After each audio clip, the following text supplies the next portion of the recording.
ስሜኔ ሆይሻዬ ዳክዬን ለመብላት መንገድ ላይ ጠብቋት ማገት።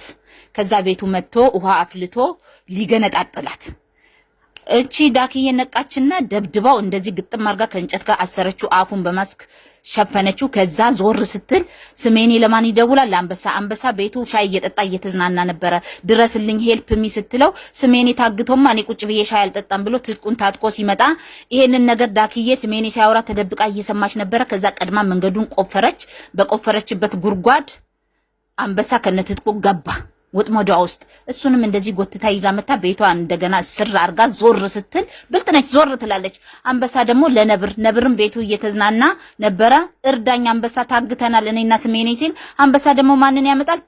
ፓንዳን ይዞ ሲመጣ ይሄንን ነገር ሰማችና እሷ ደግሞ ቀድማ ተጠነቀቀች። መንገድ ላይ ምን ታደርጋለች? ይኸው ሚስማሩን በታትና እነሱንም ወጥመዷ ውስጥ አስገብታ እንደዚህ ይዛቸው መጣች። አራቱንም አረደች። ስጋ ቤት ከፈተች። ከዛ በተለያየ የፓንዳ የነብር የአንበሳ የስሜኔ ስጋ አለ እያለች ይኸው እየሸጠች አሁን ሀብታም ሆናለች። እንደሷ እንደ ዳክዬ ሀብታም የለም።